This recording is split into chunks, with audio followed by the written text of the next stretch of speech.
یہ کیا حلیہ بنا رکھا ہے تم نے اپنا؟ میں نے تمہیں کہا تھا نا کہ تم دوبارہ میرے سامنے اس حالت میں نہیں آؤ گی تو نہیں آؤ گی۔ ایک دفعہ تمہیں میری کہی بات سمجھ میں نہیں آتی؟ جاؤ یہاں سے، آئی سیٹ جاؤ، ورنہ میں چلا جاؤں گا۔ اے سی چل رہا تھا مگر اس کے باوجود اس مضبوط اعصاب والے شخص کے ماتھے پر پسینے کی بوندیں تم تمانے لگی تھیں۔ چہرہ سرخ ہونے لگا تھا۔ موبائل کو ایک طرف بیڈ پر پٹک کر وہ کھڑا ہو گیا، مگر وہ دھیرے دھیرے قدم آگے بڑھاتی اپنے نائٹ گاؤن کو کاندھوں سے سرکا چکی تھی۔ ایک تو دودھ جیسا سفید رنگ، اوپر سے سرکتی ہوئی نائٹی۔ جیسے ہی بلاؤز کی سٹرپس سامنے دکھائی دینے لگیں اور نائٹ گاؤن سے بے لباس کمر بل کھاتی اویس لغاری کے سامنے آئی تو اس کا تو دماغ ہی گھوم کر رہ چکا تھا۔ وہ خود پر اپنا کنٹرول جیسے ختم کرتا جا رہا تھا۔ فوراً اپنی آنکھیں بند کر گیا، ساتھ ہی مٹھیاں بھینچ کر دبی دبی غراہٹ سے بولا، سوہا پلیز یہ سب مت کرو، شرم آنی چاہیے تمہیں۔ ارے کیسے کردار کی لڑکی ہو تم؟ نکلو میرے کمرے سے، تمہیں شرم نہیں آتی میرے سامنے ایسی حرکتیں کرتے ہوئے؟ مگر سوہا نائٹ گاؤن کو اپنے کاندھوں سے نیچے ڈھلکا کر چلتی ہوئی آگے آئی تھی اور اپنا ہاتھ بڑے ہی مخمور انداز میں سوہا کی گردن پر پھیرتے ہوئے کہنے لگی، کیوں؟ بیوی ہوں میں آپ کی۔ شوہر تو بیوی کے پاس آتا ہے، اسے اپنی باہوں میں بھرتا ہے۔ بیوی 100 مزاحمتیں کرے لیکن شوہر کو اس پر رحم نہیں آتا۔ تب تو کوئی نہیں کہتا کہ مرد کو شرم نہیں آتی۔ جتنا آپ کا مجھ پر حق ہے اتنا ہی میرا آپ پر ہے۔ میں چاہتی ہوں آپ میرے قریب آئیں، مجھے چھوئیں، مجھے اپنا لمس پہنچائیں۔ میں مزید ایک ہی کمرے میں رہ کر آپ کی جدائی برداشت نہیں کر سکتی۔ جب آپ خود ہاتھ نہیں آگے بڑھائیں گے تو مجھے خود ہی آپ کے قریب آنا پڑے گا۔ پلیز مجھے مت تڑپائیں۔ آپ اتنے ٹھنڈے کیوں؟ کیا مجھ جیسی ہاٹ لڑکی کو دیکھ کر آپ کے دل میں کچھ ہوتا نہیں؟ خود کو اویس لغاری اس لڑکی سے دور رکھنے کی بہت کوشش کر رہا تھا، مگر اب اس کے صبر کے پیمانے بھی لبریز ہو چکے تھے۔ اگلے ہی لمحے سے کمر سے کھینچ کر اپنے ساتھ لگا گیا اور اس کے سرخ ہوتے لبوں کو اپنے لبوں میں قید کر چکا تھا۔ ساتھ ہی اپنا ہاتھ اس کے بالوں میں رکھ کر اس قدر زور سے اس کے بالوں کو جکڑا کہ درد سے سوہا کے لبوں سے سسکی نکلی۔ اسے اس قدر سختی کی امید نہیں تھی۔ ایک جانب وہ اس کے لبوں پر شدتیں لٹا رہا تھا، پورے وجود میں کرنٹ دوڑا رہا تھا، اور وہیں وہ اس کے بالوں کی اس قدر زور سے کھینچ کر رکھے ہوئے تھا کہ درد کے احساس سے سوہا کی آنکھوں میں آنسو سے پنپنے لگے۔ وہ اس لمحے کو ٹھیک سے انجوائے بھی نہیں کر پا رہی تھی اور اپنا ہاتھ پیچھے لے جا کر خود کو اس سے چھڑوانے لگی، جب اسے ایک جھٹکے سے چھوڑ کر اویس لغاری کہنے لگا، کچھ زیادہ ہی تمہاری جوانی جوش مار رہی ہے۔ دیکھنا کچھ اس انداز میں تمہارے سارے آگ کو ٹھنڈا کروں گا کہ دوبارہ میرے بستر پر آنے کا سوچ کر بھی تم سہم جاؤ گے۔ یہ کہہ کر اویس لغاری نے بڑی زور سے اس کی دھڑکنوں کو انگلیوں سے باہر ہلکی ہلکی بوندا باندھی شروع ہو چکی تھی۔ وہ تھوڑی دیر آفس سے گھر واپس آیا تھا۔ چہرے پر بلا کی سنجیدگی پھیلی ہوئی تھی اور آنکھوں میں سرخی۔ یوں لگ رہا تھا جیسے وہ بہت غصے میں ہو۔ اس کے ماتھے کی رگیں تنی ہوئی تھیں۔ حویلی میں داخل ہوتے ہی اس نے سب سے پہلے سوہا کے بارے میں پوچھا، صاحب جی، ابھی تو تھوڑی دیر پہلے بی بی صاحبہ یہیں پر تھیں، ہو سکتا ہے وہ کمرے میں ہو۔ ملازمہ نے نگاہیں جھکاتے ہوئے مؤدبانہ انداز میں جواب دیا۔ اویس لغاری لمبے لمبے ڈگ بھرتا ہوا کمرے میں داخل ہوا تھا۔ وہاں بھی خاموشی نے اس کا استقبال کیا۔ اس نے غصے سے اپنی مٹھیاں بھینچ لی تھی۔ جو حرکت سوہا کر چکی تھی وہ کسی بھی صورت قابل قبول نہیں تھی۔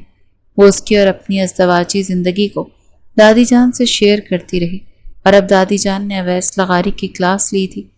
یہ لڑکی آخر خود کو سمجھتی کیا ہے؟ اس کا تو دماغ آج میں ٹھکانے لگاتا ہوں۔ اچانک اس کے کانوں میں کسی کی کھل کھلاتی ہوئی آواز گونجی۔ وہ کمرے کی کھڑکی میں جا کر کھڑا ہو گیا تھا۔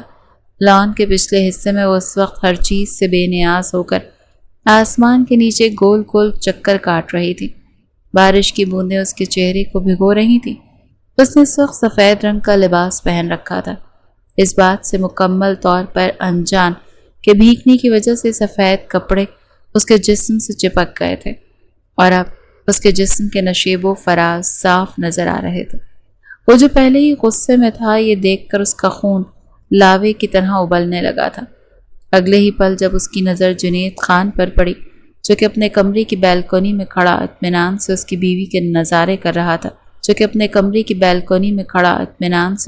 کے نظارے کر رہا تھا یوں جیسے اسے کسی چیز کا کوئی ہوش ہی نہ ہو۔ اویس لغاری اب ہم مزید خود پر کنٹرول نہیں رکھ سکا تھا کیونکہ وہ عورت اس کی غیرت کو للکارنے لگی تھی۔ سوہا کو بارش میں بھیگنا بہت پسند تھا۔ سردیوں کی بارش میں بھی وہ امی سے چھپ کر بارش میں بھیگتی تھی۔ کافی دنوں سے اس کے دل پر ایک بوجھ سوار تھا۔ اس کو لگ رہا تھا وہ بوجھ بھی اس کے دل سے اتر گیا ہو۔ اچانک اس کا سر کسی مضبوط شے سے ٹکرایا۔ ہائے میرے اللہ، میں مر گئی۔ وہ اپنا سر پکڑ کر وہیں زمین پر بیٹھ گئی تھی اور چھوٹے بچوں کی طرح واویلا مچانے لگی تھی جس کا اویس لغاری پر کوئی اثر نہیں ہوا تھا۔ اگلے ہی لمحے وہ اس کے بازو سے پکڑ کر اس کو خود میں بھینچ چکا تھا۔ ان دونوں کے درمیان فاصلہ مٹ گیا تھا۔ اس کی آنکھوں میں آنکھیں ڈالے خون خوار انداز میں بولا، میں نے تمہیں کیا سمجھایا تھا؟ اس طرح کی حرکتیں مجھے پسند نہیں۔ تو پھر اس سب کا کیا مقصد ہے؟ کیا تم بھول گئی ہو جو کچھ تمہارے ساتھ ہو چکا ہے؟ چھوڑیں مجھے تکلیف ہو رہی ہے، وہ درد سے کراتے ہوئے بولی تھی۔ اویس لغاری نے ایک نظر جنید خان پر ڈالی جو کہ گڑبڑا کر فوراً سے سائٹ پر ہو گیا۔ بہت شوق ہے نا تمہیں غیر مردوں کو اپنی جانب متوجہ کرنے کا؟ آج میں تمہارا یہ شوق پورا کرتا ہوں۔ جب اپنا مرد متوجہ نہیں ہوگا تو اپنی زبان بند رکھو ورنہ تمہاری زبان گدی سے کھینچ نکالوں گا۔ وہ اس کو گھسیٹتا ہوا کمرے میں لے آیا اور اس کو زور سے بیڈ پر پٹکا۔ اب کیا سچ بولنے کا بھی حق نہیں ہے مجھے؟ بیوی ہوں آپ کی، 1 مہینہ ہو گیا ہماری شادی کو اور ابھی تک آپ نے مجھے ہاتھ تک نہیں لگایا۔ تم زبردستی میرے سر پر مسلط کی گئی ہو۔ اس کی آنکھوں میں دیکھ کر خون خوار انداز میں بولتا اس کو اندر تک لرزنے پر مجبور کر گیا تھا۔ محمد اویس لغاری صاحب، کسی نے آپ کے سر پر بندوق نہیں رکھی تھی۔ آپ نے خود اپنی مرضی سے مجھ سے نکاح کیا ہے اور اب جب آپ نکاح کر چکے ہیں تو آپ میرے ساتھ یہ زیادتی نہیں کر سکتے۔ میں آپ پر پورا حق رکھتی ہوں، بالکل اسی طرح سے جس طرح سے میں اپنا حق تمہیں معاف کرتا ہوں، وہ جھنجھلاتے ہوئے لہجے میں بولا۔ اس سے پہلے کہ وہ واش روم میں فریش ہونے کے لیے جاتا اس کا بازو پکڑ چکی تھی۔ مگر میں آپ کو اپنا حق معاف نہیں کروں گی اور میں آپ کو یہ اجازت نہیں دوں گی کہ مجھے چھوڑ کر آپ پھر سے اس عورت کے پاس جائیں۔ وہ عورت میری بیوی، وہ تم سے پہلے میری زندگی میں شامل ہوئی تھی۔ یہ بات اپنے اس چھوٹے سے دماغ میں بٹھا لو۔ اور اس کو دونوں بازوں سے پکڑ کر جھنجھوڑتے ہوئے بولا، یہ وہی بیوی ہے نا جس سے آپ پیچھا چھڑوانا چاہتے تھے اور جس کے لیے آپ نے مجھے اکسایا تھا؟ آپ کی وجہ سے میں نے اپنا سب کچھ داؤ پر لگا دیا اور اب جب مجھے آپ کی ضرورت ہے تو آپ مجھ سے نگاہیں نہیں پھیر سکتے۔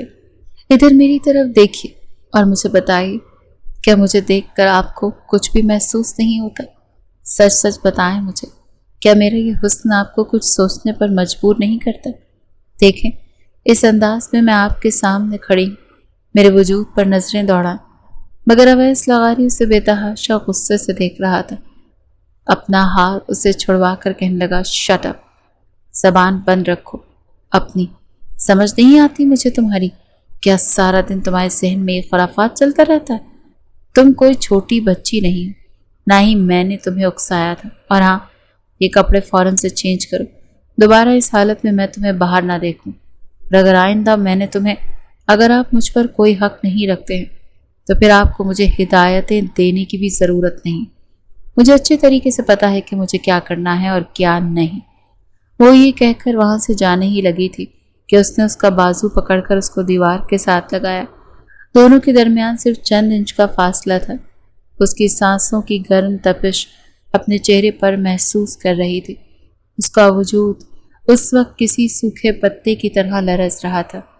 اس کے گال شرم کے مارے لال ہو گئے تھے اور کانوں کی لو بھی تپنے لگی تھی۔ ذرا ایک نظر خود کو دیکھو اور پھر مجھے دیکھو۔ تم ایک دھان پان سی لڑکی ہو، کیا تمہیں خود پر ذرا بھی ترس نہیں آتا؟ وہ عجیب سے انداز میں بولا تھا۔ اس کا لہجہ فوراً اسے تبدیل ہو گیا تھا۔ سوہا صاحبہ جو کہ تھوڑی دیر پہلے اپنے حق کی بات کر رہی تھی اب اس کے سامنے بھیگی بلی بن گئی تھی۔ وہ اس کی انگلیوں کو اپنی کمر پر رینگتا ہوا محسوس کر رہی تھی۔ ایک سرد لہر اس کی ہڈیوں میں اتر گئی تھی۔ یہ کیا کر رہے ہیں آپ؟ تھوڑی ہی دیر پہلے میری بیوی مجھ سے فرمائش کر رہی تھی، اور بہت ہی شدت کے ساتھ اس کی آنکھوں میں آنکھیں گاڑتے ہوئے بولتا اس کو بری طرح سے بے بس کر چکا تھا۔ وہ آپ اپنے انگوٹھے کو اس کے ہونٹوں پر پھیرنے لگا، جبکہ وہ کسی بن پانی کی مچھلی کی طرح اس کی قربت میں تڑپ رہی تھی۔ تمہیں پتہ ہے، جو لڑکیاں خود اپنے منہ سے اپنے شوہر کو اپنے پاس آنے کے لیے اکساتی ہیں، ان کے شوہر کی نظر میں کوئی عزت نہیں ہوتی۔ وہ جو سمجھ رہی تھی کہ وہ اس کی قربت کے پل حاصل کرنے میں کامیاب ہو گئی ہے، اگلے ہی پل اس کی بات سن کر اس کو اپنا دل کرچی کرچی ہوتا محسوس ہوا تھا، جیسے جیسے آنکھوں میں پانی ابھرا تھا اور پھر وہ آنکھوں سے نکل کر گال پر بہہ کر آیا تھا۔ اویس لغاری ہی اسے دیکھ رہا تھا، اسی انداز سے اسے دیکھتی کہنے کی جب شوہر اپنی بیوی کے قریب آتا ہے، اس کے ساتھ زبردستی کرتا ہے، تب تو یہ سوچ نہیں رکھی جاتی، تب تو بیوی کی نظر میں اس کی عزت کم نہیں ہوتی۔ لیکن جب وہی بیوی بند کمرے میں صرف اور صرف اپنے شوہر کے ساتھ یہ لمحات گزارنا چاہے تو شوہر کی نظر میں اس کی عزت خاک ہو جاتی ہے۔ کیوں؟ شوہر اسے بد کردار سمجھ لیتا ہے، اس لیے۔ ذرا سوچیے، اگر ہر عورت بھی یہی سوچ رکھنے لگے تو کیا ہو؟ اس کی اس بات پر بس چپ ہی تو وہ رہ چکا تھا، جیسے ان الفاظ کا اس پر کچھ اثر ہی نہ ہوا ہو۔ آپ اس قدر برے کیوں؟ اس کی آنکھوں سے چند آنسو نکلے جس کو اس نے بے دردی سے صاف کیا تھا۔ میں برا نہیں، تمہاری قسمت خراب ہے۔ یہ کہہ کر وہ اسے ایک جھٹکے سے دور ہوا تھا۔ میں دادی جان سے آپ کی شکایت لگاؤں گی۔ اگر تم نے اپنی زبان کھولی تو میں تمہیں ایسی جگہ پر پھینک کر آؤں گا جہاں سے تمہاری واپسی کبھی بھی ممکن نہیں ہو پائے گی۔ وہ اس کو انگلی اٹھا کر دھمکی دیتے ہوئے بولا، آپ مجھے ڈرا نہیں سکتے ہیں، اور نہ ہی آپ مجھ پر اس طرح سے پابندیاں عائد کر سکتے ہیں۔ اگر آپ کو واقعی میری ذات میں کوئی دلچسپی نہیں ہے تو پھر مجھے اپنے پاس بھی نہ رکھیں، مجھے طلاق دے دیں، کیونکہ میں کسی ایسے رشتے میں خود کو قید نہیں کر سکتی جہاں پر میری کوئی عزت ہی نہ ہو۔ میرے لیے میری عزت نفس سب سے بڑھ کر ہے۔ وہ اس پر سرسری سی نظر ڈالتا ہوا واش روم میں فریش ہونے کے لیے چلا گیا تھا۔ کیا میری بات کی اتنی بھی اہمیت نہیں ہے کہ وہ میرے سوال کا جواب دے؟ یا میرے اللہ، کیا میں اتنی بے مول ہوں؟ یہ سب میرے ساتھ کیا ہو رہا ہے؟ میں تو اپنے ماما بابا کی لاڈلی بیٹی تھی، میری تو ہر خواہش منہ سے نکلنے سے پہلے ہی پوری ہو جاتی تھی، ہر کوئی مجھ پر اپنی جان چھڑکتا تھا، تو پھر یہ شخص ایسا کیوں کر رہا ہے؟ وہ اپنا چہرہ دونوں ہاتھوں میں گرا کر پھوٹ پھوٹ کر رونے لگی تھی۔ بار بار اس شخص کا اس سے نظر انداز کرنا اسے اندر تک کھولنے پر مجبور کر چکا تھا۔ آج تک جس چیز کی فرمائش سوہا نے کی تھی، اس کے منہ سے اب بات پوری نہ نکلی تھی کہ ماں باپ نے اس کی اس خواہش کو پورا کیا تھا، مگر شاید یہ شخص جس سے وہ کہیں محبت کر بیٹھی تھی وہی اس کے لیے سب سے بڑی آزمائش بن چکا تھا۔ بڑی مجبور اور بے بس ہو کر اس نے اپنا آپ خود اس شخص کے سامنے پیش کرنے کا سوچا تھا، مگر اس کے باوجود نہ جانے یہ ترہم خان خود کو کیا سمجھتا تھا کہ اس قدر حسین لڑکی اس کے سامنے اپنا وجود بکھیر رہی تھی اور وہ اسے کوڑیوں کے بھاؤ تول کر خود سے ہی الگ کر گیا تھا۔ رات کے وقت جب وہ دوبارہ سے کمرے میں داخل ہوا، یہ دیکھ کر اویس لغاری ایک بار پھر غصہ آ چکا تھا۔ اس نے اپنی کن پٹی کھجائی اور پھر کہنے لگی، دیکھو لڑکے، سارا دن تم اس کمرے میں جو کچھ مرضی کرتی ہو، لیکن میں نے تمہیں کہہ رکھا ہے کہ رات کو تم میرے اس بیڈ پر نہیں سو گی۔ وہ نرمی سے تھکے تھکے لہجے میں کہتا اپنی گھڑی اتار کر ڈریسنگ ٹیبل پر رکھ رہا تھا، مگر دوسری جانب سے کوئی آواز نہ آئی۔ ایک نظر اویس نے اس پر ڈالی تو وہ بغیر کسی کمفرٹر کے کچھ اس انداز میں لیٹی تھی کہ اگر کوئی اور مرد ہوتا تو شاید اپنا آپ اس پر نچھاور کر دیتا، مگر وہ تو اویس تھا۔ اس بار دہاڑنے کے انداز میں کہنے لگا، تم میرے بیڈ پر کیا کر رہی؟ میرا بھی اس بیڈ پر اتنا ہی حق ہے جتنا آپ کا۔ وہ بے خوفی سے بولی، کیا دن میں ملنے والی ڈوز بھول گئی ہو؟ وہ طنزیہ انداز میں اس سے مخاطب ہوا اور اپنی ٹائی اتار کر ٹیبل پر رکھنے لگا۔ وہ تو آپ نے اپنی کمظرفی دکھائی ہے مجھے۔ ویسے آپ کہتے ہیں کہ عورت خود اپنے محبت دکھانے والے یا مرد کو بستر پر لانے والی کو آپ اچھا نہیں سمجھتے، آپ کی نظر میں اس کی کوئی عزت نہیں رہتی۔ میری نظر میں بھی اس مرد کی کوئی عزت نہیں ہوتی جو اپنی مردانگی دکھانے کے لیے، عورت کی زبان خاموش کروانے کے لیے، اس کی حق تلفی کرنے کے لیے اس کے وجود کو نوچتے ہیں اور سمجھتے ہیں کہ عورت ڈر جائے گی، تف نہ ہو گئی ہو ایسے مردوں پر۔ یہ سن کر تو اویس لغاری کا خون جیسے کھول ہی چکا تھا۔ تمہاری زبان کچھ زیادہ ہی چل رہی ہے، اور تمہیں پتا ہے کہ مجھے لمبی زبان والی عورتیں بالکل بھی پسند نہیں۔ اس کو خبردار کرتے ہوئے بولا، اور آپ کو پتا ہے کہ مجھے بحث کرنے والے مردوں سے شدید نفرت ہے۔ امی کہا کرتی تھیں کہ بحث کرنے والے مردوں کے گھر نہیں بستے ہیں۔ بڑے مزے سے یہ کہہ کر وہ دوبارہ سے چادر اپنے سر پر تان کر لیٹ گئی۔ اس کے اوپر سے چادر کھینچتے ہوئے بولا، ابھی اور اسی وقت نکلو یہاں سے۔ یہ کیا بدتمیزی، آپ مجھے یہاں سے نکال نہیں سکتے ہیں۔ جو کہا ہے وہ کرو، میرا دماغ خراب مت کرو۔ اس کا بازو پکڑ کر اس کو گھسیٹتے ہوئے کمرے کے دروازے سے باہر نکالنے ہی لگا تھا کہ دستک کی آواز سن کر اپنی جگہ پر جم گیا۔ خبردار، جو تم نے اپنی زبان کھولی، انگلی اٹھا کر اس کو دھمکی دیتے ہوئے اس کو خاموش ہونے کے لیے کہہ رہا تھا، جبکہ وہ مزے سے اس کے چہرے کے اڑتے ہوئے تاثرات کو دیکھ رہی تھی۔ اللہ کرے کہ دادی جان ہو۔ اس کے بولنے پر اویس نے پھر سے اسے گھوری سے نوازا تھا، مگر سوہا پر تو جیسے اثر ہی نہیں ہو رہا تھا۔ دروازہ کھلا تو سامنے دادی جان ہی موجود تھی۔ میں نے تمہیں کہا تھا اپنی بیوی کو میرے کمرے میں بھیجو، میں نے اس سے ضروری بات کرنی ہے۔ انہوں نے ایک سرسری سی نظر سوہا پر ڈالی۔ دادی جان، وہ میں، اب کیا مجھے خود پیغام لے کر تمہارے پاس آنا پڑے گا؟ اب کیا میری اتنی بھی اہمیت نہیں ہے کہ تم میرے ایک بلاوے پر میری بہو کو میرے پاس بھیج دو؟ نہیں دادی جان۔ دادی جان نے، ایسی کوئی بات نہیں ہے، میرے دماغ سے نکل گیا تھا۔ تمہارا دماغ آج کل کچھ زیادہ ہی خراب رہنے لگا ہے، اس کو سیٹ کرو، ورنہ پھر اگر میں نے اپنی طرف سے سیٹ کیا تو تمہیں پسند نہیں آئے گا۔ دادی جان از ناٹ کمنگ سلو، سوہا دل ہی دل میں اپنے آپ سے مخاطب ہوتے ہوئے بولی۔ آؤ بیٹا، انہوں نے پیار سے سوہا کو اپنے ساتھ چڑھنے کے لیے کہا تو وہ اس کو آنکھیں دکھاتی ہوئی ان کے ساتھ ہی ان کے کمرے میں آ گئی، لیکن وہاں پر جا کر اس کا دن دوبارہ سے مرجھانے لگا تھا۔ آپ کو میرے گھر والوں سے کوئی بات نہیں ہوئی؟ اس نے دھیمے انداز میں اپنی نگاہیں جھکاتے ہوئے کہا۔ ابھی تک تو کوئی بھی نہیں۔ بابا کی طبیعت کیسی ہے؟ وہ اب خطرے سے باہر ہیں۔ اور امی ٹھیک ہے نا؟ ہاں وہ بھی ٹھیک ہے۔ کیا وہ مجھ سے ملنا نہیں چاہتی؟ نہیں، جب بھی دادی جان اس کو دو ٹوک انداز میں انکار کرتی تھی تو اس کا دل کرتا تھا کہ وہ پھوٹ پھوٹ کر رونا شروع کر دے۔ اس نے اپنا سر دادی جان کی گود میں رکھ لیا تھا۔ میں نے آخر کیوں کیا؟ میں نے اپنی زندگی برباد کی۔ بیٹا، جو کچھ بھی ہوا وہ تمہاری قسمت میں لکھا ہوا تھا، مگر دادی جان اب مجھے یاد آ رہا ہے کہ زیادہ کردار میری نادانیوں کا تھا۔ اگر میں عقل مندی کا مظاہرہ کرتی اور میچیور لڑکیوں کی طرح بیہیو کرتی تو شاید آج میری زندگی اس زندگی سے کئی گنا اچھی اور مختلف ہوتی۔ کئی آنسو اس کی آنکھوں سے ٹوٹ کر گرے تھے۔ گزرے ہوئے مہینے اس کی آنکھوں کے سامنے کسی فلم کی طرح چلنے لگے تھے۔ ہاں، وہ دن جو اس کی زندگی کا سب سے یادگار دن تھا۔ جمعے کی صبح وہ اپنی اسکوٹی لے کر حویلی سے باہر نکلی تھی۔ سوہا بیٹا، دھیان سے جانا، تیز مت چلانا رہا، اپنا بہت زیادہ خیال رکھنا۔ گھر سے نکلتے ہی سب سے پہلی آواز امی جان کی تھی جو کہ اس کے کانوں میں پڑی تھی۔ امی، کیوں ٹینشن لیتی ہیں آپ؟ اپنی بیٹی پر پورا یقین رکھیں۔ اگر یقین ہوتا تو ٹینشن ہی نہ ہوتی مجھے۔ وہ اس پر آیت الکرسی پڑھ کر پھونکنے لگی اور پھر تھوڑی ہی دیر کے بعد اندر چلی گئی، کیونکہ سوہا بھی ان کی نظروں سے اوجھل ہو گئی تھی۔ وہ اپنے والدین کی لاڈلی لکروتی بیٹی تھی، چونکہ وہ دادی جان کی بھی آنکھوں کا تارا تھی، اسی وجہ سے اس پر کوئی بھی سختی نہیں کرتا تھا۔ اگر اسے کوئی کچھ کہہ دیتا تو وہ فوراً سے دادی جان کے پاس جا کر شکایت لگاتی تھی، اور پھر اس شخص کو دادی جان کے سامنے جواب دہ ہونا پڑتا تھا۔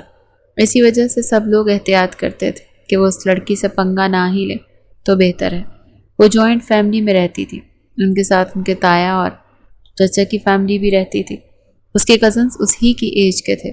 رات گئے تک گھر میں ہلہ گلہ چلتا رہتا تھا۔ کچھ دن پہلے اس نے اپنے بابا سے ضد کر کے اسکوٹی لی تھی۔ موٹر بائک چلانا وہ پہلے ہی سے اپنے کزن سے سیکھ چکی تھی، اور اسی دوران بھی اس کا بازو فریکچر ہوئی تھی، مگر محترمہ کہاں ٹک کر بیٹھنے والی۔ ابھی جب اس کا یہ شوق پورا ہوا تھا تو وہ خود کو ہواؤں میں اڑتا ہوا محسوس کر رہی تھی۔ ابھی بھی وہ نارمل سپیڈ سے زیادہ اسکوٹی چلا رہی تھی۔ مڑنے ہی لگی تھی، سامنے سے آنے والی گاڑی سے بری طرح سے ٹکرا گئی اور دور جا گری۔ اس کو لگ رہا تھا اس کی کوئی ٹانگ اس کے وجود سے الگ ہو گئی ہو۔ ہائے میں مر گئی، ہائے میری ٹانگ توڑ دی، ہائے ظالم انسان تمہارا کچھ نہ بچے، ہائے اللہ جی۔ وہ اس وقت سڑک پر لیٹی اونچی اونچی آواز میں واویلا مچا رہی تھی۔ آنسو تھے جو اس کی آنکھوں سے مسلسل بہہ رہے تھے۔ تکلیف کے مارے اس کا برا حال تھا۔ محمد اویس لغاری جو کہ ایک امپورٹنٹ کیس کے سلسلے میں ہسپتال جا رہا تھا اور اپنی لین میں ہی چل رہا تھا، جبکہ سوہا کی ڈائریکشن اور سپیڈ دونوں ہی غلط تھے۔ وہ آپ ٹھیک تو ہیں؟ اس نے گھٹنوں کے بل جھکتے ہوئے سوال کیا۔ جیسے ہی اس نے اس کی ٹانگ کا معائنہ کیا، اس کو شدت سے کچھ غلط ہونے کا احساس ہوا۔ اگلے ہی لمحے وہ اسے اپنے بازوؤں میں اٹھا چکا تھا، جبکہ سوہا بھی دنیا جہاں سے بیگانی ہو گئی تھی۔ وہ اپنا سر اس کے سینے میں چھپائے ہوئے تھے۔ اس کے خاندان کا کوئی فرد اسے دیکھ لیتا تو ایک نیا ہی تماشا کھڑا ہو جانا تھا۔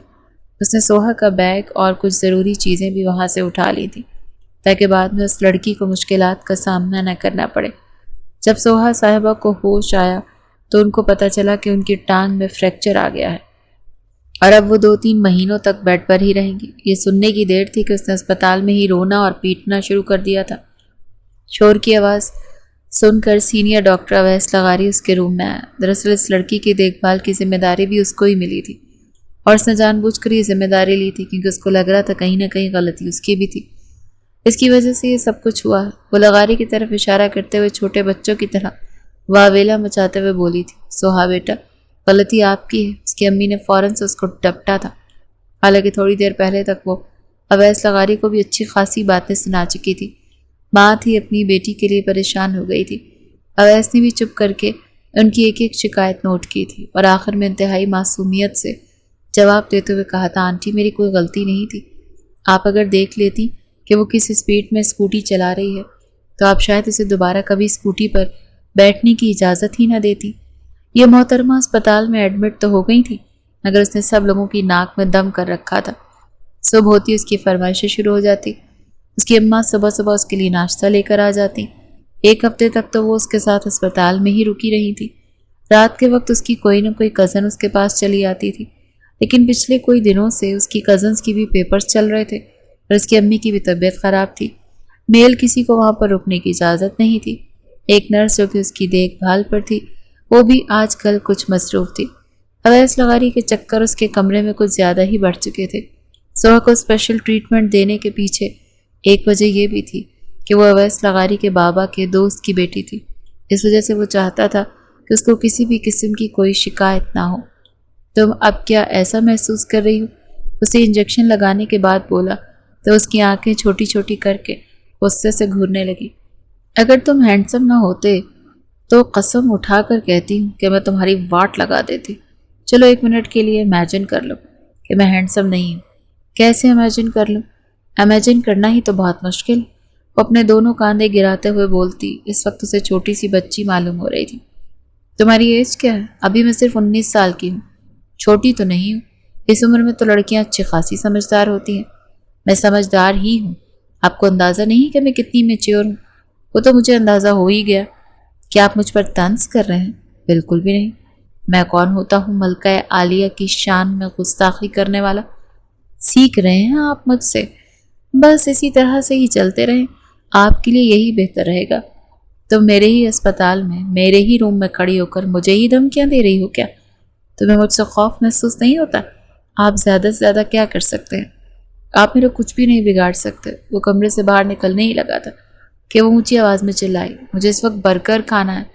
بہت رات ہو چکی ہے، سو جاؤ، صبح تو میں منگوا دوں گا۔ نہیں، مجھے تو ابھی اور اسی وقت کھانا ہے، مجھے تمہارے شور کی آواز نہ آئے۔ اس کو ڈانٹتا ہوا وہاں سے چلا گیا تھا۔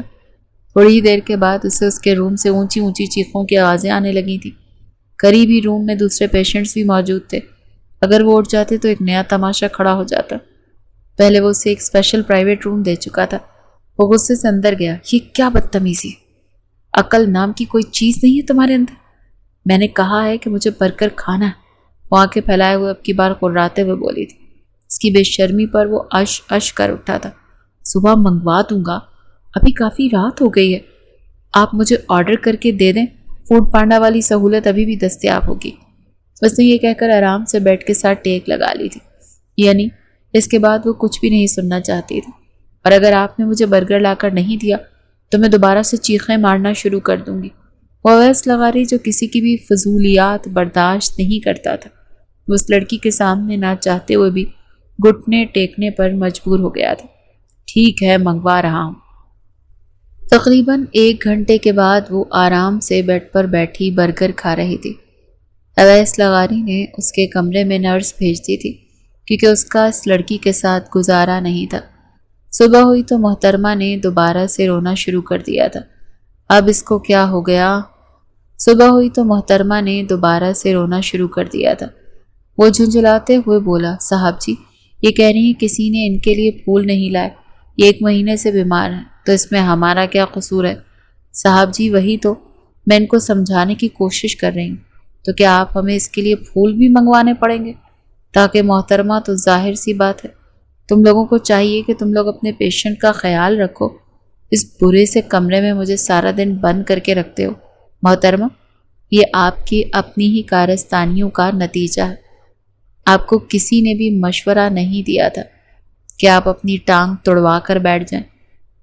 آپ سے بات نہیں کر رہی ہوں میں، وہ اس کو آنکھیں دکھاتے ہوئے بولی تھی۔ نرس نے اپنا چہرہ جھکا لیا تھا اور اپنی ہنسی دبانے کی کوشش کرنے لگی تھی۔ میں آج ہی تمہارے بابا جان سے بات کرتا ہوں، میں بھی پھر انکل سے بات کروں گی اور ان کو بتاؤں گی کہ ان کا بیٹا کس قدر ظالم ہے، ہمیشہ ہی مجھے ڈانٹتا رہتا ہے، اس کے سینے میں تو دل ہی نہیں ہے، یوں لگتا ہے جیسے پتھر فٹ کیا ہوا ہو۔ ویسے سر، بات تو سچ ہی کہہ رہی ہیں، وہ جونیئر نرس نے ایک اور سینئر نرس کے کانوں میں جھکتے ہوئے کہا، مگر اویس لغاری بخوبی سن چکا تھا۔ مس زرمینہ، میرا یقین مانیں، اگر آپ پہنچے آواز میں بھی یہ بات کہیں گی تو میں بالکل بھی برا نہیں مناؤں گا، اس لیے کہ آپ کو سرگوشیاں کرنے کی ضرورت نہیں ہے۔ 1000 بار سمجھایا ہے میں نے، غیبت نہ کیا کرے۔ نرس گڑبڑا گئی اور اگلے ہی لمحے وہ کمرے سے رفو چکر ہو گئی۔ اویس لغاری نے اس کے لیے کمرے میں رکھنے کے لیے پھول منگوائے تھے۔ اس کے پیسے آپ میرے بابا سے لے لیجئے گا، وہ آپ کو ساری پیمنٹ کر دیں گے، مجھے پیسوں کی ضرورت نہیں، تم مہربانی کرو بس اپنی زبان بند رکھو۔ وہ اس کو آنکھیں دکھاتے ہوئے بولا، ویسے ایک بات کہوں ڈاکٹر صاحب، آپ بہت اچھے ہیں، آپ میری ہر بات مانتے ہیں، آپ جس کے بھی شوہر بنیں گے اس کی قسمت کھل جائے گی۔ وہ پھولوں کو سونگتی ہوئی معصومیت سے بولی تھی، اور پھر اس کے بعد وہ بھی فرمائش کرتی تھی۔ اویس لغاری خاموشی سے اس کی فرمائش پوری کر دیتا تھا۔ وہ نہیں چاہتا تھا کہ اسپتال میں کسی قسم کی بدمزگی ہو۔ سوہا، جس کا ذہن ابھی کچا تھا اور جس نے ابھی خواب دیکھنا شروع کیے تھے، وہ اویس لغاری کے الطافات کو دوسرا ہی رنگ دینے لگی تھی۔ اگر ایسا میرا شوہر ہو جائے، قسم سے میرے تو وارے نیارے ہو جائیں گے۔ وہ بندہ ہے بھی کتنی زبردست پرسنالٹی کا، اف، اس سے ہینڈسم انسان تو میں نے اپنی ساری زندگی میں نہیں دیکھا ہے، اس پر سے تو نظریں ہی نہیں ہٹتی۔ جب میری سہیلیوں کو یہ پتہ چلے گا کہ میرا اتنا ہینڈسم شوہر ہے تو وہ تو جل بھن ہی جائیں گی۔ وہ دن رات بس ایک ہی خواب دیکھتی رہتی تھی کہ کسی طرح سے اویس لغاری سے اس کی منگنی ہو جائے۔ اس دن جب وہ کمرے کے اندر داخل ہوا تو وہ جلدی سے سیدھی ہو کر بیٹھ گئی تھی۔ آج اس کے آنے سے پہلے ہی اس نے کنگھی کی ہوئی تھی، آنکھوں میں کاجل بھی ڈالا ہوا تھا اور نرس سے لے کر لبوں پر ہلکے ہلکے لپسٹک بھی لگائی ہوئی تھی۔ وہ اس کی تیاری دیکھ کر چونکے بنا نہ رہ سکا، مگر پھر بھی خاموشی سے جا کر اس کی رپورٹس چیک کرنے لگا تھا۔ آپ نے مجھے بتایا نہیں کیا؟ وہ سوالیہ انداز میں اس کو دیکھنے لگا۔ یہی کہ میں کیسی لگ رہی ہوں؟ وہ اپنے بالوں میں ہاتھ چلاتے ہوئے دل فریب انداز میں بولی، بالکل اسی طرح جس طرح روز لگتی ہو۔ وہ انتہائی لاپرواہی سے بولا تھا۔ کیا مطلب آپ کا؟ میں نے اتنی تیاری کی ہوئی ہے، آپ کو نظر نہیں آ رہا؟ مجھے تو لگتا ہے آپ کی نظر کمزور ہو گئی ہے۔ ڈاکٹر کے پاس جا کر پہلے اپنی آنکھوں کی نظر چیک کروائیں اور پھر اس کے بعد آ کر مجھے دیکھیے گا۔ اس کی بات سن کر اپنی ہنسی دبانے لگا۔ ہاں ہاں، ہنس لیں آپ۔ اویس لغاری اس سے 8 سال بنا تھا اور وہ اس کے لیے کم عمر اور امیچیور لڑکی تھی جس کو وہ صرف اور صرف اپنے بابا کی دوست کی وجہ سے برداشت کر رہا تھا۔ ورنہ اسے اس طرح کی لڑکیوں کی ذات میں ذرا بھی دلچسپی نہیں تھی۔ اسے تو میچیور لڑکیاں پسند تھیں، جن کو پتہ ہوتا ہے کہ کب کس طرح سے بیہیو کرنا ہے، کس سے بات کرنی ہے۔ سوہا کی طرح نہیں، جو ہر وقت کسی نہ کسی اوٹ پٹانگ حرکت میں ہی مصروف رہتی ہیں۔ ویسے مجھے آپ سے ایک بہت ہی ضروری بات کرنی تھی۔ اگر آپ میری بات کو مائنڈ نہ کریں تو کیا میں یہ کہہ سکتی ہوں؟ ہاں ہاں بولو، میں سن رہا ہوں۔ وہ بھی اب کافی حد تک اس کے مذاق کا عادی ہو گیا تھا۔ اکثر ہی وہ اسے ہنسی مذاق کرتی رہتی تھی۔ 2 دن پہلے ہی وہ اس کا کہہ رہی تھی کہ میری ایک بہت ہی پیاری اور اچھی دوست ہے، اگر آپ کہیں تو میں آپ کو اس سے سیٹ کروا دیتی ہوں۔ معاف کرو یار، مجھے پیاری نہیں بلکہ سمجھدار لڑکی چاہیے۔ ارے میرا یقین مانے، وہ بہت سمجھدار بھی ہے۔ نہیں، اس کی ضرورت نہیں، اپنے جیسی کوئی تلاش کرو، اگر ملتی ہے تو پھر مجھے بتا دینا۔ وہ شرارت سے بولتا سوہا کے دل کی دھڑکنوں کو بری طرح سے منتشر کر چکا تھا۔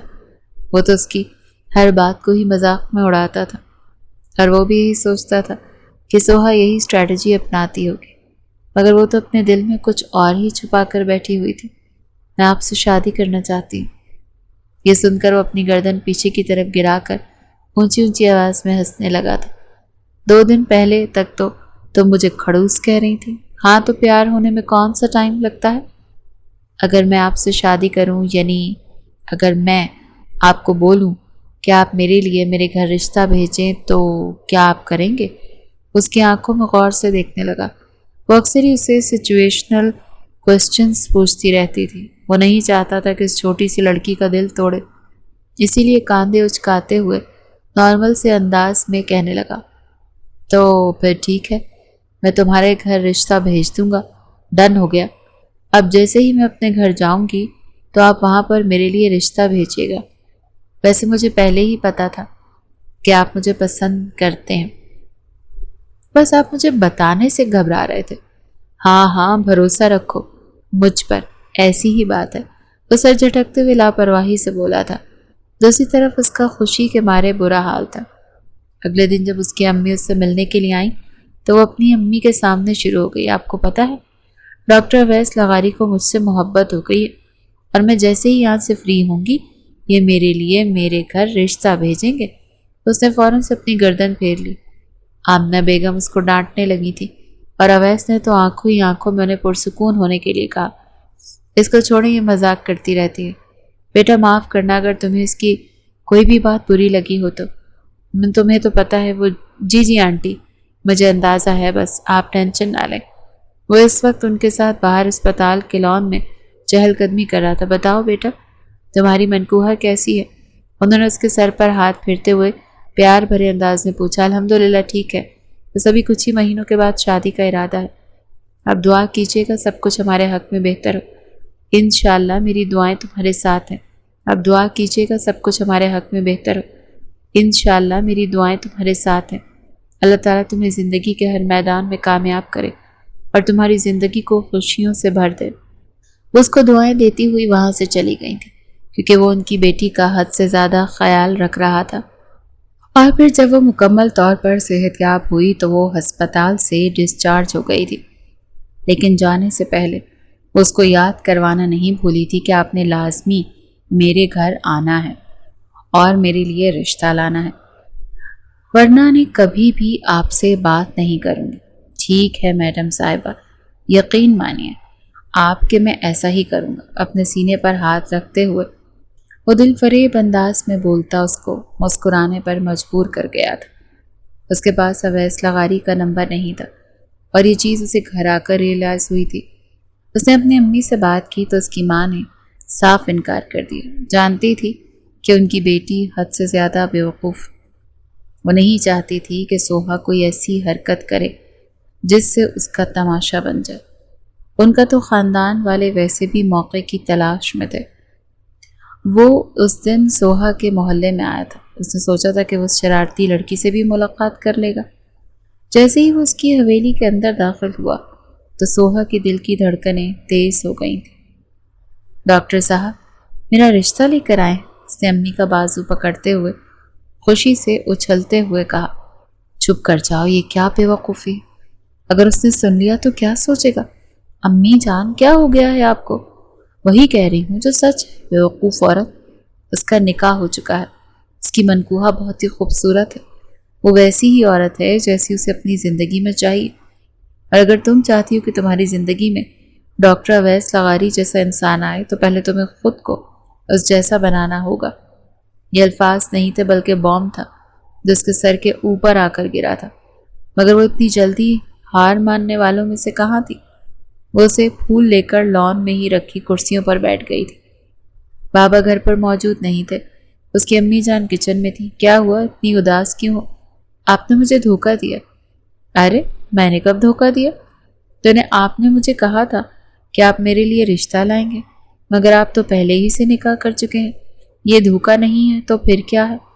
وہ چند لمحوں کے لیے خاموش ہو گیا اور غور سے اس لڑکی کے چہرے کو دیکھنے لگا تھا۔ کافی دنوں سے وہ اسی کے بارے میں سوچ رہا تھا۔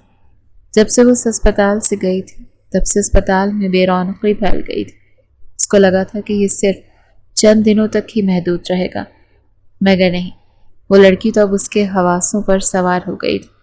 پہلے جس کی شرارتیں اسے زہر لگتی تھی اور اس کے سر میں درد کرتی تھی، اب اس کی شرارتیں اسے یاد آتی تو وہ اکیلے میں مسکرا دیا کرتا تھا۔ وہ آج بھی محلے میں کام کے لیے نہیں آیا تھا، وہ صرف اور صرف ایک بہانہ تھا۔ حقیقت میں تو وہ اس کا دیدار کرنا چاہتا تھا۔ کیا تم واقعی مجھ سے محبت کرتے ہو اور مجھ سے شادی کرنا چاہتی ہو؟ اور نہیں تو کیا، میں مذاق کر رہی ہوں۔ وہ اپنی آنکھوں میں آیا ہوا ایک اکیلا آنسو صاف کرتے ہوئے بولی تھی۔ میرے لیے کیا کر سکتی ہوں؟ آپ جو کچھ کہیں گے میں کرنے کو تیار ہوں، اور میں تم پر کس حد تک یقین کر سکتا ہوں؟ اس حد تک کہ آپ کی کہی ہوئی کوئی بھی بات ہم دونوں کے بیچ سے باہر نہیں نکلے گی، اور اگر نکل گئی تو آپ کی ہاتھ ہوں گے اور میری گردن ہوگی۔ وہ پرجوش انداز میں چلاتے ہوئے بولی تھی۔ ٹھیک ہے، میں اس بارے میں سوچوں گا، اور اس سوچنے کا وقت نکل گیا ہے۔ اب یا تو ہاں کریں یا پھر نہ کریں۔ کیا بدمعاشی ہے؟ جی بالکل، آپ ایسا ہی سمجھ لیں۔ اسے اپنی منکوحہ پسند نہیں تھی، ہاں وہ لڑکیوں سے ایک آنکھ بھی نہیں باتی تھی۔ یہ نکاح تو اس نے زبردستی اپنے بابا کے کہنے پر کیا تھا، وہ اسے پیچھا چھڑوانا چاہتا تھا۔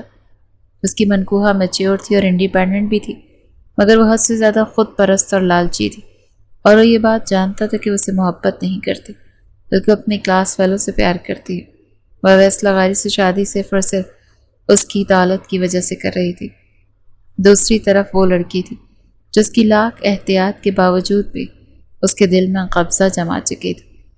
تمہیں میری منکوحہ سے میرا پیچھا چھڑوانے میں میری مدد کرو گی؟ واو، یہ تو میری زندگی کا سب سے بیسٹ ایڈونچر ہونے والا ہے۔ یعنی میں اپنے پسندیدہ مرد کو پہلے اس کی عورت سے جدا کروں گی اور پھر اپنے پسندیدہ مرد سے دھوم دھام سے شادی کروں گی۔ چپ کرو، آہستہ آواز میں بولو، اگر کسی نے سن لیا تو؟ فکر مت بات کرے، کوئی بھی نہیں یہاں، تو بس آپ مجھے بتائیں کہ مجھے کیا کرنا ہوگا۔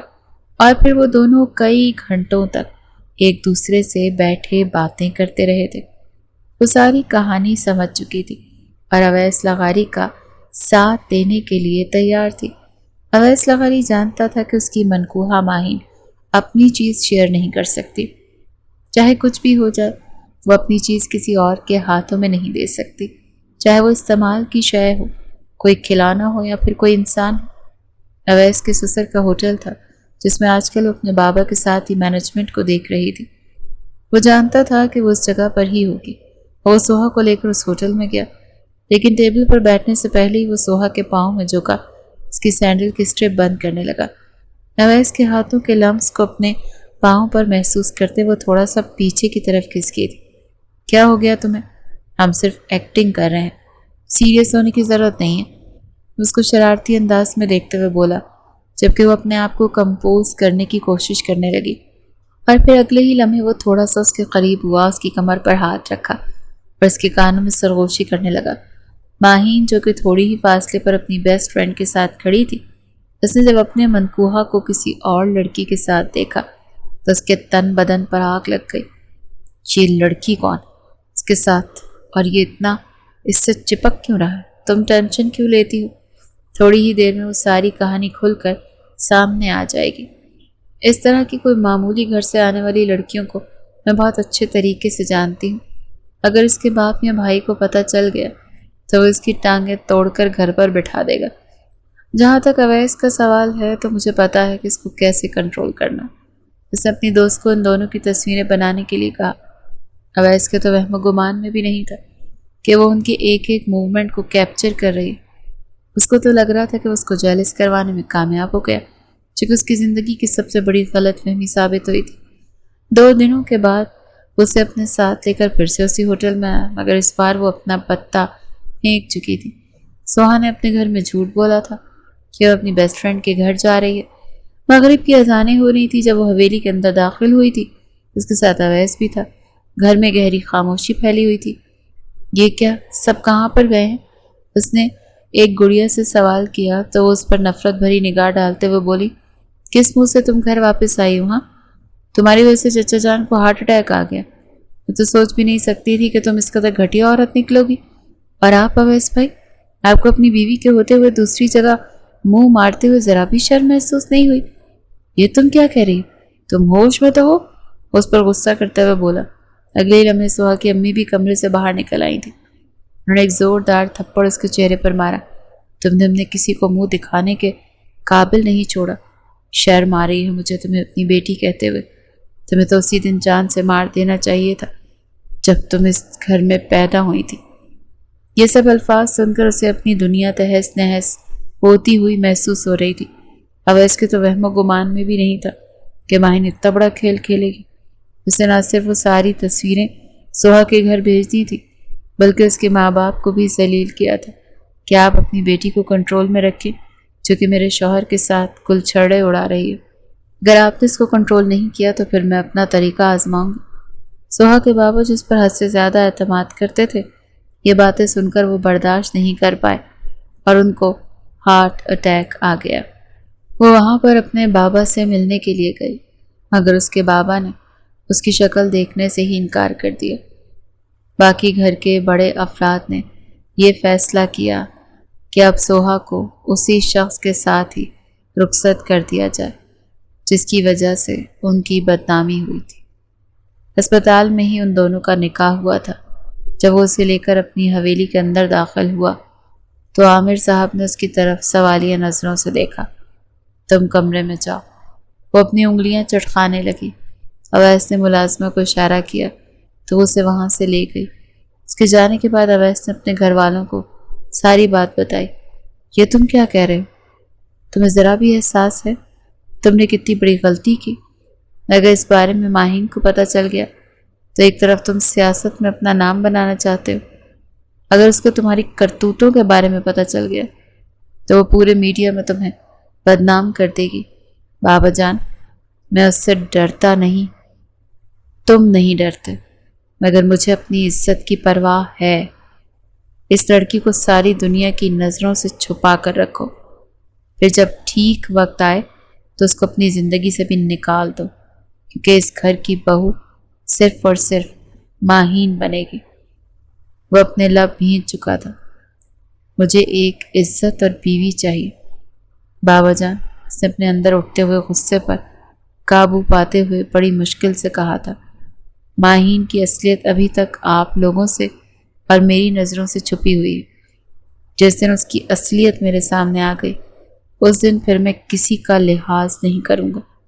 وہ سوہا کو بیوی بنا کر تو اپنے گھر لے آیا تھا مگر وہ اس کے ساتھ کوئی بھی ازدواجی تعلق قائم کرنے کے لیے تیار نہیں تھا۔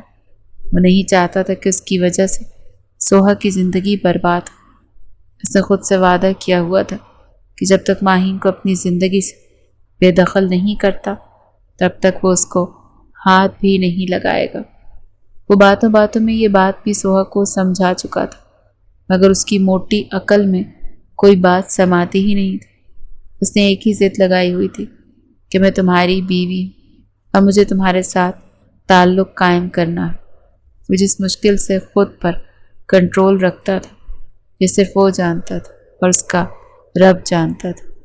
وہ لڑکی جو کہ اس کی محبت تھی، اس کی کمزوری تھی، اس کے سامنے موجود تھی مگر اس کے باوجود بھی وہ خود سے کیے ہوئے وعدے کی وجہ سے اس کے پاس نہیں جا پا رہا تھا، نہ ہی اس کو محسوس کر پا رہا تھا۔ اس رات جب وہ سو رہی تھی تو وہ اس کے چہرے پر جھکا، اس کے ایک ایک نقش کو نوٹ کر رہا تھا اور اس کے بالوں میں انگلیاں چلا رہا تھا کہ اچانک کی سوہا کی آنکھیں کھلی تو فوراً سے پیچھے کی طرف ہو گیا۔ سوہا نیند میں تھی، دوسری طرف کروٹ بدل کر پھر سے لیٹ گئی، جبکہ وہ دھیمے سے مسکرا دیا۔ تم میری پسندیدہ عورت ہو، اس نے دوبارہ سے اس کے کانوں میں جھکتے ہوئے ہلکی آواز میں سرگوشی کی، مگر تب تک اس کے چھوٹے چھوٹے خراٹوں کی آواز پورے کمرے میں پھیلی ہوئی تھی۔ وہ بظاہر طور سے غصے سے پیش آتا تھا، لیکن اندر ہی اندر اس کی بہت فکر کرتا تھا۔ اس کی ہر ضرورت اس کے کہنے سے پہلے ہی پوری کر دیا کرتا تھا، مگر سوہا کے دل میں صرف اور صرف ایک بانس تھی کہ ماہین ابھی تک اس کی زندگی میں شامل تھے۔ اس کو لگ رہا تھا کہ وہ یہ سب کچھ ماہین کی وجہ سے کر رہا ہے اور وہ شروع ہی سے اس سے محبت کرتا تھا۔ اس نے سوہا کے ساتھ مل کر جو پلان بنایا تھا وہ بھی جھوٹ تھا۔ اس کو کبھی کبھار یہ لگنے لگتا تھا کہ وہ سوہا کو بدنام کرنا چاہتا تھا۔ اس کو اب شدت سے اپنی غلطیوں کا بھی احساس ہو رہا تھا۔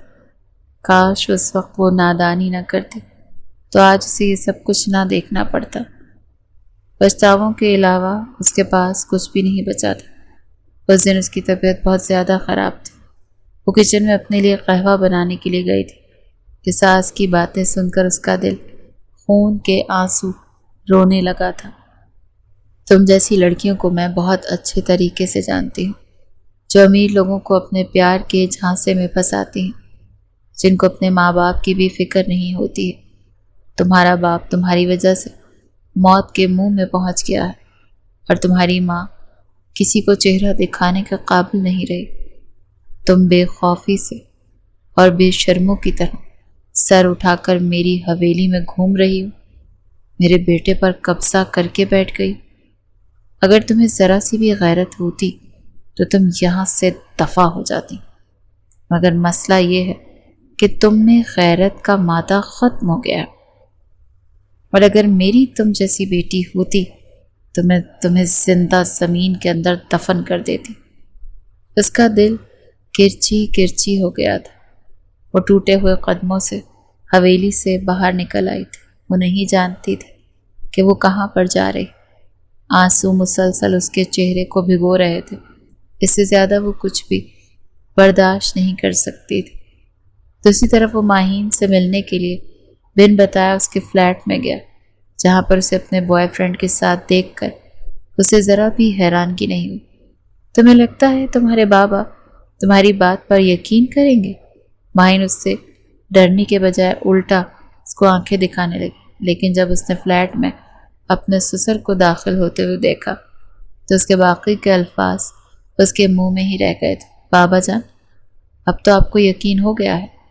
آپ کی زبان کی وجہ سے سوچ بھی نہیں سکتے کہ میں انہیں کتنی ذلت اٹھائی۔ اپنی بیوی کو ہر روز کسی اور مرد کے ساتھ دیکھنا میرے لیے کس قدر تکلیف دے میں بیان نہیں کر سکتا۔ اسے مزید لحاظ نہیں کیا، اس نے اس عورت کو طلاق دے دی تھی۔ وہ کسی بے وفا عورت کو اپنی زندگی میں برداشت نہیں کر سکتا تھا۔ اس کے بابا بھی اپنے بیٹے کے سامنے بہت زیادہ شرمندہ تھے۔ اپنی دوستی پختہ کرنے کے لیے انہوں نے ماہین کا نکاح اویس سے کروایا تھا، مگر اب انہیں اپنے بزنس کی بھی ٹینشن نہیں تھی، کیونکہ ان کے لیے ان کے بیٹے کی خوشی سب سے برکت تھی۔ وہ اس رات بہت زیادہ خوش تھا۔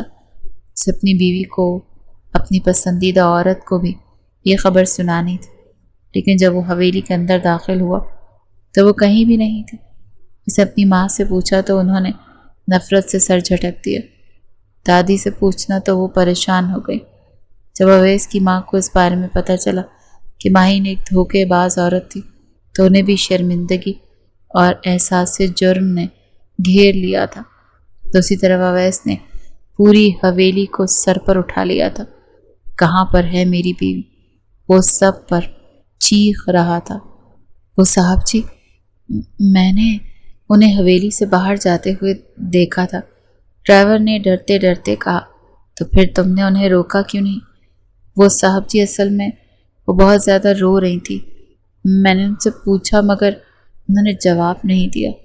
وہ پاگلوں کی طرح اس کو ہر جگہ پر تلاش کر رہا تھا۔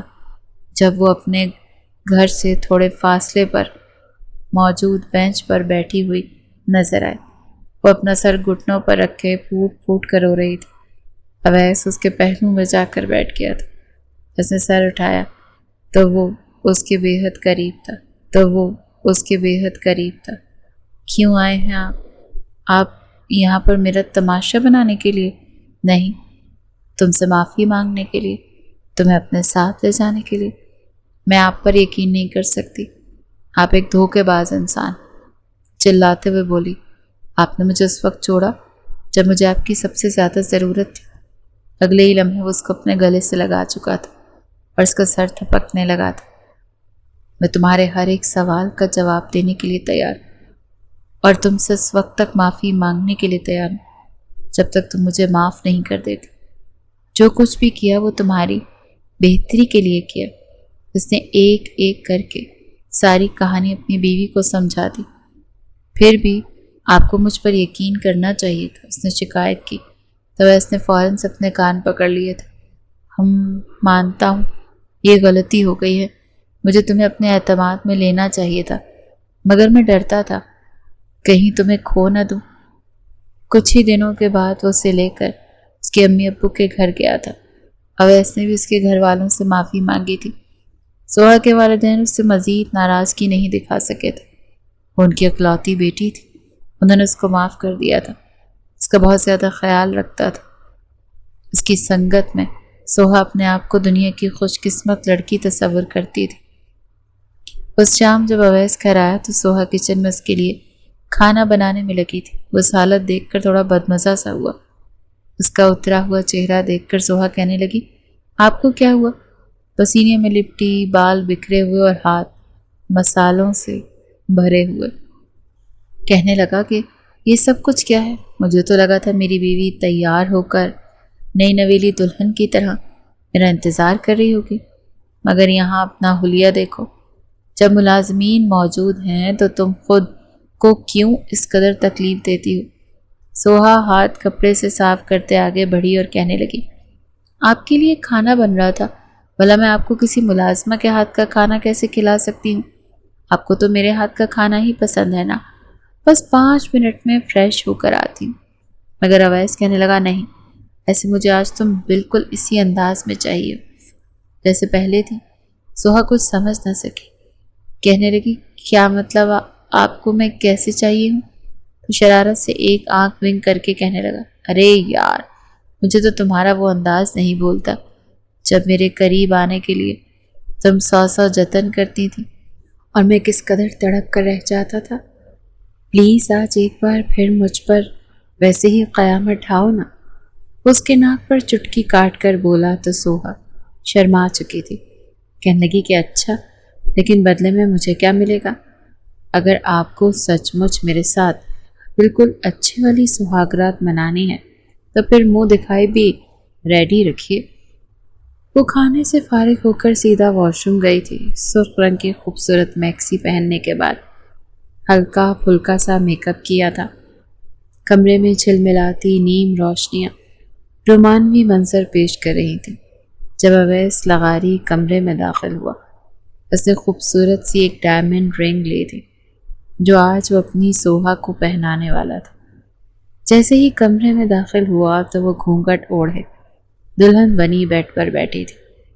آج تو ہر لحاظ کو ایک طرف رکھتے اویس آگے بڑھا اور اپنی بیوی کو اپنی باہوں میں بھر چکا تھا۔ باہوں میں بھرنے کے بعد اس کے چہرے پر جگہ جگہ اپنا لمس چھوڑنے لگا اور پھر بڑے پیار سے اس کے ہاتھ میں وہ ڈائمنڈ رنگ پہنائی تھی۔